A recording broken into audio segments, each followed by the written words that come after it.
मैं सोनिका चौधरी, आप सभी का स्वागत है आपके अपने YouTube channel study with Sonika Chaudhary में। जैसा कि आप सबको पता है कि कल आरपीएससी ने क्या किया, सिलेबस डाल दिया है रीट लेवल फर्स्ट और रीट लेवल सेकंड का। आप सबने वो देख लिया ही होगा, तो उसके अकॉर्डिंग भी हम आगे क्लास स्टार्ट करेंगे। और आज से क्या हुआ है, नवरात्रे प्रारंभ हुए हैं, तो माता रानी सब पर अपनी कृपा बनाए रखे और नए साल में हम सबको क्या है, गवर्नमेंट जॉब मिले और अपने आप सभी क्या है, अपने लक्ष्य को प्राप्त कर सके। रीट लेवल फर्स्ट और रीट लेवल सेकंड के लिए आज हम टेस्ट नंबर 9 का अध्ययन करेंगे।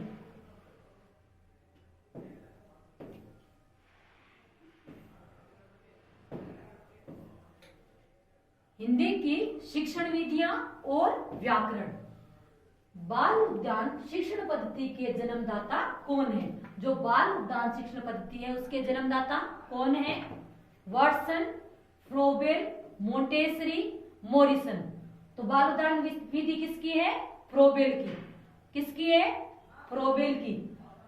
फ्रोबेल ने क्या परिभाषा दी थी कि विद्यालय क्या है, एक बगीचा है और जो अध्यापक है वो माली है और बच्चे क्या हैं, पौधे हैं। तो ये किसकी परिभाषा है? फ्रोबेल की। और इसको क्या कहा जाता है? बाल उद्यान शिक्षण पद्धति कहा जाता है। अब नेक्स्ट, दृश्य सर्वे सामग्री कैसी नहीं होनी चाहिए? जो दृश्य सर्वे सामग्री है वो कैसी नहीं होनी चाहिए? जो शिक्षण के उद्देश्य को प्राप्त करने में सहायक हो, सुंदर तथा आकर्षक हो, बालक को विचलित करने वाली हो, बालकों की रुचि को बढ़ाने वाली हो। कैसी नहीं होनी चाहिए? बालकों को विचलित करने वाली नहीं होनी चाहिए। जो उद्देश्य को प्राप्त करने में सहायक हो, जो सुंदर तथा आकर्षक हो और बालकों की रुचि को बढ़ाने में क्या हो, सहायक हो। बच्चों को बाल साहित्य उपलब्ध कराने से क्या लाभ है? जो छोटे बच्चे हैं उनको बाल साहित्य उपलब्ध कराने से क्या लाभ है? पात्रों का चरित्र चित्र करने की कुशलता का विकास, बच्चों को विविधतापूर्ण भाषिक सामग्री पढ़ने के अवसर देना, श्रवण कौशल का विकास और लेखकों से परिचय। तो इसका जो बालक है उनको बाल साहित्य उपलब्ध कराने के क्या लाभ है कि बच्चों को विविधतापूर्ण भाषिक सामग्री पढ़ने के उनको क्या मिलेंगे, अवसर मिलेंगे। अब नेक्स्ट, प्राथमिक स्तर पर एक भाषा शिक्षक से सर्वाधिक उपेक्षित है। जो प्राथमिक स्तर का शिक्षक है उससे सर्वाधिक उपेक्षित क्या है? पाठ्य पुस्तक में दी गई सभी कहानी कविताओं को कंठस्थ कराना, बच्चों को मानक भाषा का प्रयोग करना सिखाना, कक्षा और कक्षा के बाहर बच्चों को प्रोत्साहित करना, बच्चों को निरंतर परीक्षाएं लेना। तो प्राथमिक स्तर पर शिक्षक का सर्वाधिक उपेक्षित क्या है कि कक्षा और कक्षा के बाहर बच्चों को प्रोत्साहित करना। नए की सारी जो किताबें हैं उनको वो क्या है, कंठस्थ करवाना और नए उनकी हमेशा परीक्षा लेना। जब रोज परीक्षा होती है तो बच्चों में क्या हो जाता है, परीक्षा के प्रति भय उत्पन्न हो जाता है। जब किसी प्रश्न का उत्तर सभी छात्र द्वारा दे दिया जाए तो वह नहीं होगा। अब मान लो सर ने कोई प्रश्न पूछा और उसका उत्तर सभी छात्रों को पता है, तो वह विश्वसनीय नहीं होगा, वस्तुनिष्ठ या विभेदकारी या इनमें से कोई नहीं होगा। जब कोई क्वेश्चन है तो उसके आंसर सभी बता देंगे तो वो क्या होगा, विभेदकारी नहीं होगा। तो वो क्या है, विभेदकारी नहीं होगा।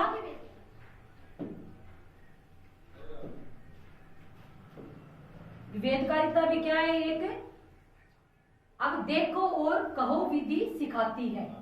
जो देखो और कहो विधि क्या सिखाती है? सहस्वर वाचन, मौन वाचन, कहानी वाचन या लेखन वाचन। देखो और कहो विधि क्या सिखाती है? सहस्वर वाचन करना सिखाती है। यानी हमें देखकर बोलना है, तो इसका मतलब क्या है, सहस्वर वाचन करना। एपिडायोस्कोप उपकरण क्या काम करता है? जो एपिडायोस्कोप उपकरण है वो क्या काम करता है? चित्रों को समान आकार में दिखाने में, चित्रों को बड़े आकार में दिखाने में, चित्रों को छोटे आकार में दिखाने में या इनमें से कोई नहीं। जो एपिडायोस्कोप है वो क्या होता है, जो चित्रों को बड़े आकार में दिखाने में काम आता है। एक ऐसे मशीन होती है, तो यहाँ उसकी फ्लैश डलता है, तो यहाँ पेपर होता है, तो उसमें जैसे ANR आम लिखा, तो यहाँ उसकी जब लाइट जलेगी तो उसका जो फ्लैश है वो कहाँ डलेगा, दीवार में। तो वो क्या है, चित्रों को बड़े अक्षर में बड़े आकार में दिखाते हैं, किससे, एपिडायोस्कोप में। यह एक दृश्य सामग्री है। नेक्स्ट है सब पढ़े सब बड़े, नारा दिया गया था। यानी सब पढ़े सब बड़े ये नारा कब दिया गया था, रमसा में, सर्व शिक्षा अभियान में, कोठारी आयोग में या राष्ट्रीय शिक्षा नीति में। यह नारा किसमें दिया गया था, सर्व शिक्षा अभियान में नारा दिया गया था कि सब पढ़े और सब बड़े। वो एक पेंसिल आती है ना, उसके पे एक पेंसिल एक ऐड भी आता है, विज्ञापन, तो उसमें ऐसे एक इधर एक बच्ची बैठी है, उधर एक बच्चा बैठा होता है, तो वो किसका नारा है, सब पढ़े सर्व शिक्षा अभियान का नारा है। अब नेक्स्ट,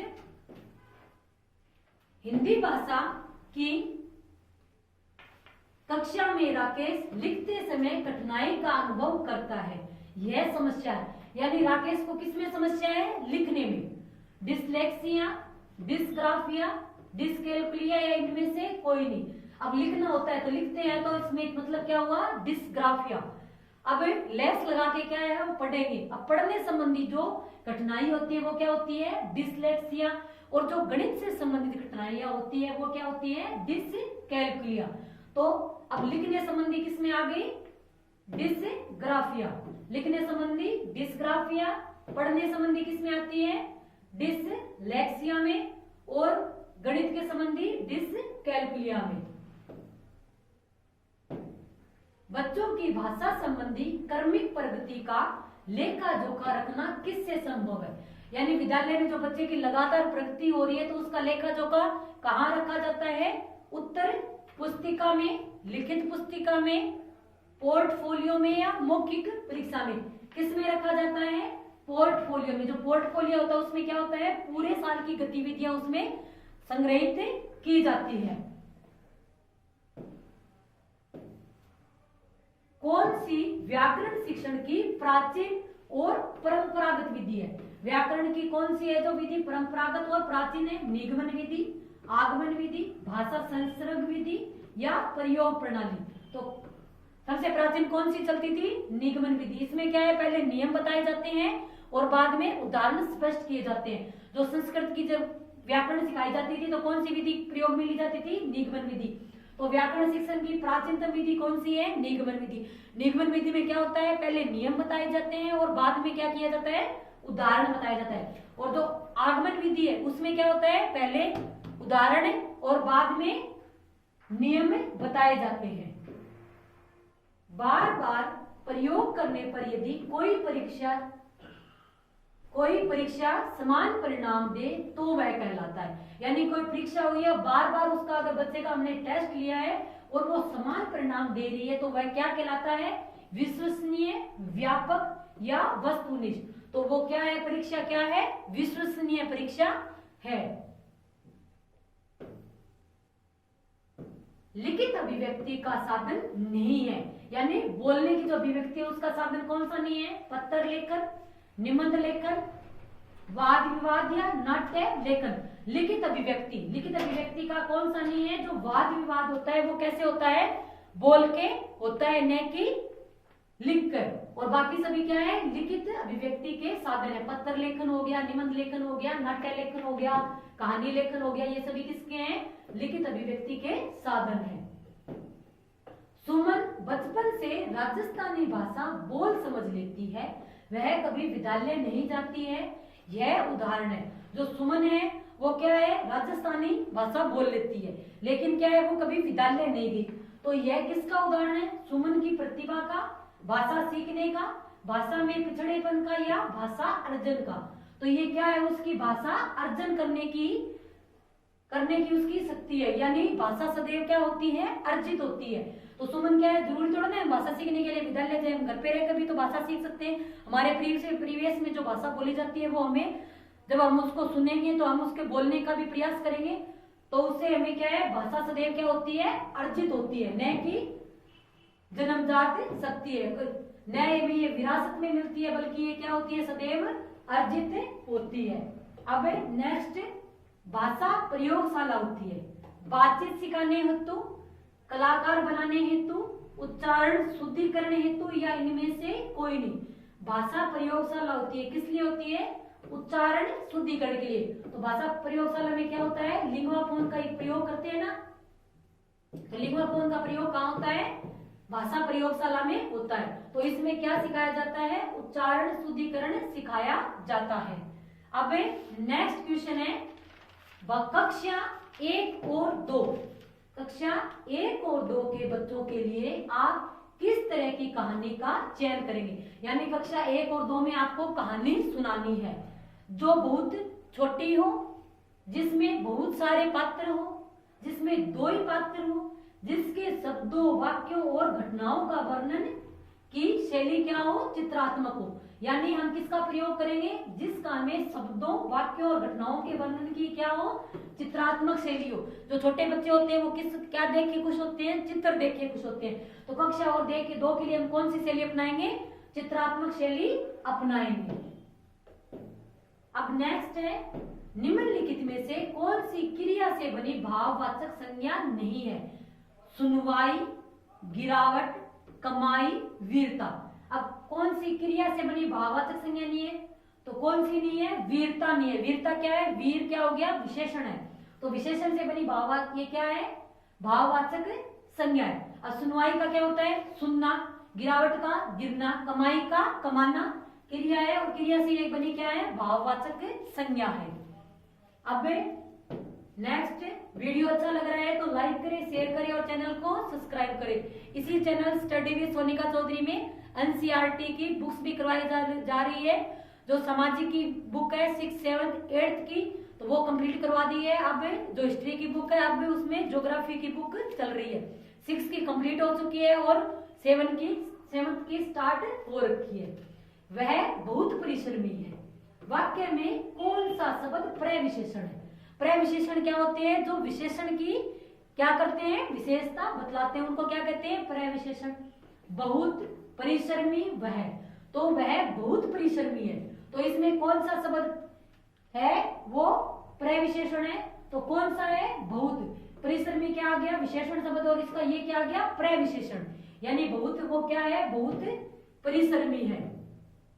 अब नेक्स्ट संज्ञा के पद परिचय में क्या नहीं बताया जाता? जो संज्ञा का पद परिचय, जैसे कि आपको लाइन दे दी तो क्या उसका पद परिचय बताओ, तो उसमें क्या नहीं बताया जाता? संज्ञा का प्रकार, लिंग, वचन या काल। तो इसमें क्या नहीं बताया जाता है? जो काल होता है उसका नहीं बताया जाता। संज्ञा के पद परिचय में संज्ञा का प्रकार भी बताएंगे कि कौन सी संज्ञा है, जातिवाचक संज्ञा है, भाववाचक संज्ञा है या व्यक्तिवाचक। लिंग भी बताएंगे, स्त्रीलिंग है या पुल्लिंग है। वचन भी बताएंगे कि एक वचन है या बहुवचन है। लेकिन जो काल होता है उसका उसमें पता नहीं चलता। अब नेक्स्ट संजय बहुत देर से टहल रहा है। वाक्य में कौन सी क्रिया है? संजय बहुत देर से टहल रहा है, कौन सी क्रिया है? आकर्मक क्रिया, सकर्मक क्रिया, प्रेरणार्थक या सजातीय क्रिया। तो इसमें कौन सी क्रिया है? आकर्मक क्रिया। जो टहल रहा है ये क्या है? स्वाभाविक क्रिया है। तो इसमें कोई कर्म थोड़ी ना कर रहा है संजय, तो ये क्या है? स्वाभाविक क्रिया। सकर्मक क्रिया अगर कुछ काम करना होता है तब होती है प्रेरणार्थक। जैसे मालिक नौकर से कपड़े धुलवा रहे हैं तो क्या होगी? प्रेरणार्थक क्रिया। सजातीय जैसे भारत ने लड़ाई लड़ी तो दोनों पर सेम वर्ड यूज हो रहे हैं कि नहीं हो रहे, तो उसमें कौन सी हो जाती है? सजातीय क्रिया।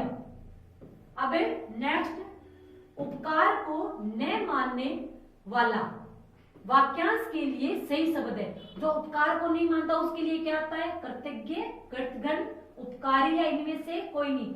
उपकार को नहीं मानने वाले को क्या कहते हैं? कृतगण बोला जाता है। और जो उपकार को मानता है वो क्या होता है? कृतज्ञ। अब नेक्स्ट निम्न में से तत्सम शब्द नहीं है। ग्राम, गंभीर, कुकुर, गेहूं। तो तत्सम शब्द कौन सा नहीं है? गेहूं नहीं है। गेहूं क्या है? तद्भव शब्द है। अगर इसकी जगह होता गोधूम, क्या होता? गोधूम। गोधूम किसका तत्सम शब्द है? गेहूं का तत्सम शब्द है। अब ग्राम का तद्भव शब्द, ग्राम का तद्भव शब्द क्या होगा? गांव। गंभीर का क्या होता है? गहरा। अब कुकुर किसको बोलते हैं? कुत्ता को। कुकुर किसको बोला जाता है? कुत्ता को। ग्राम, ग्राम का तद्भव शब्द गांव। गंभीर का गहरा। कुकुर का तद्भव शब्द कुत्ता, और गेहूं क्या है, स्वयं एक तद्भव शब्द है, और इसका तत्सम शब्द क्या होता है, गोधूम होता है। अब नेक्स्ट, चाय, लीची, लोकाट, तूफान, ये शब्द किस भाषा के, ये तो शब्द दे रखे हैं जर्मनी भाषा के, डच भाषा के, चीनी भाषा के या रूसी भाषा के। ये शब्द किसके हैं, चीनी भाषा के। ये शब्द किसके हैं, चीनी भाषा के ये शब्द है।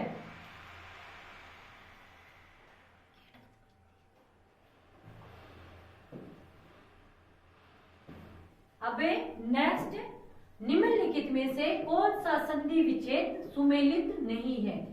एक धन एक, एक गण धन इष्ट गणेश, यथा धन इष्ट यथेष्ट, महाधन ऋषि महर्षि। तो इसमें कौन सा सुमेलित नहीं है, तो कौन सा नहीं है, इसमें इसकी जगह क्या होता, गण होता, गण धन ईश का क्या बनेगा, गणेश। और ये किस संधि के उदाहरण है, आप कमेंट बॉक्स में जरूर बताएंगे कि गण धन ईश कौन सी संधि का उदाहरण है। किस समास का पहला पद संख्यावाचक अर्थात गणना बोधक होता है। किस समास का पहला पद है वो संख्यावाचक होता है, कर्मधारय समास, द्विगु समास, तत्पुरुष समास। तो पहला किसका होता है, द्विगु समास का। कर्मधारय में क्या होता है, विशेषण विशेष्य, उपमान या उपमेय का होता है। और जो तत्पुरुष समास होता है इसमें क्या होता है, द्वितीय पद प्रधान होता है। और संख्यावाची किसमें होता है, द्विगु समास में संख्यावाची शब्द होते हैं। वे मेरे घर आएंगे क्योंकि उन्हें अजमेर शहर घूमना है। यह किस प्रकार का वाक्य है, यानी क्या कह रहे हैं कि वो मेरे घर आएंगे और उन्हें अजमेर शहर घूमना है। यह किस प्रकार का वाक्य है, संयुक्त वाक्य, मिश्र वाक्य, सरल वाक्य, इनमें से कोई नहीं। तो ये कौन सा वाक्य है, मिश्र वाक्य। वे मेरे घर आएंगे क्यों, क्योंकि उन्हें अजमेर शहर घूमना। ये कौन सा वाक्य है, मिश्र वाक्य, न कि संयुक्त वाक्य। कामदेव का पर्यायवाची नहीं है। अब जो कामदेव है उसका पर्यायवाची शब्द कौन सा नहीं है, मदन, अनंग, अंशु, पंचसर। कौन सा नहीं है, अंशु नहीं है। अंशु किसका होता है, किरण का होता है। अंशु किसका है, किरण का पर्यायवाची है। जो अभी पैदा हुआ है वाक्यांश के लिए एक शब्द कौन सा है, जो अभी जिसका जन्म होता है उसको हम क्या कहते हैं, नश्वर, नवजात, निशाचर या निराधार।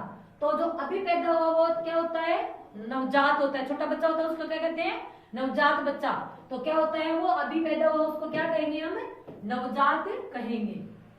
निम्न में से कौन सा शब्द शुद्ध नहीं है। अब कौन सा शब्द शुद्ध नहीं है, परीक्षा, मूर्ति, व्यंग या त्योहार।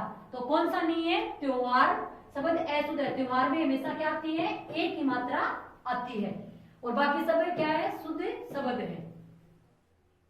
निम्न में से कौन सी लोकोक्ति नहीं है। अब ये चार दे रखे हैं, इसमें से एक लोकोक्ति नहीं है। कौन सी नहीं है, अकल बड़ी या भैंस, अटका बनिया, देव उधार, हाथ पीले करना, आम के आम, गुठलियों की दाम। तो कौन सी लोकोक्ति नहीं है, हाथ पीले करना। ये क्या है, मुहावरा। मुहावरे की क्या पहचान होती है, मुहावरे वाक्यांश होते हैं, पूरा ये कथन नहीं होते। जो लोकोक्ति होती है वो एक क्या होती है, कथन होती है। और हाथ पीले करना और लास्ट में मुहावरे की क्या निशानी है, लास्ट में 99% ना का प्रयोग होता है। निम्न में से कौन सा राजस्थानी शब्द सुमेलित नहीं है, ठोर, स्थान, दिए, दिन, बीन, स्वामी, रमण, रमना। तो इसमें से कौन सा नहीं है, रमण नहीं है। रमण का क्या होता है, लीला करना। क्या है, लीला। अब कहते हैं ना ठोर, यानी कहते हैं ना पुष्पों को उस ठोर पे बांध दो, डांगरों को। तो ठोर क्या है, स्थान हो गया। अब बींद क्या है, कहते हैं ना जो हस्बैंड होता है उसको क्या बोला जाता है, बींद बोला जाता है। ये मेरा क्या है, बींद है। तो राजस्थानी भाषा में चरण सरोज पखारन लागा, इस पंक्ति में कौन सा अलंकार है, यानी चरण सरोज पखारन लागा, इसमें आपको अलंकार बताना है। रूपक अलंकार, उपमा अलंकार, विरोधाभास अलंकार या इनमें से कोई नहीं। तो इनमें कौन सा अलंकार है, रूपक अलंकार। इस वाक्य में कौन सा अलंकार है, रूपक अलंकार का प्रयोग हुआ है। अब नेक्स्ट है, हमारे देश में अनेक देशभक्त हुए, भगत सिंह, सुखदेव, गांधी जी। इस वाक्य में कितने विराम चिन्ह हैं? अब इस वाक्य में कितने विराम चिन्ह हैं?